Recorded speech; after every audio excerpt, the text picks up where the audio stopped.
आज आलमी हिद्दत जो दरख्शां का नहायत ही अहम तरीन सबक है, उस सबक से चंद सवालात आज हम करेंगे। आलमी हिद्दत कैसा मसला है? आलमी हिद्दत संगीन मसला है। कार्बन डाइऑक्साइड गैस में कितना इजाफा हुआ है? कार्बन डाइऑक्साइड गैस में 31% इजाफा हुआ है।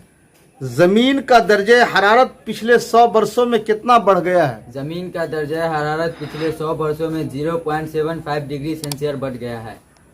बाल विज्ञान कांग्रेस 2008 भारत के किस शहर में मुनाकिद हुआ? बाल विज्ञान कांग्रेस 2008 ईस्वी भारत के दीमापुर शहर में मुनक्किद हुआ।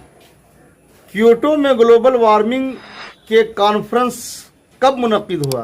कीटो में ग्लोबल वार्मिंग पर कॉन्फ्रेंस 2007 ईस्वी में मुनक्किद हुआ। हम लोग जिस जमीन पर रहते हैं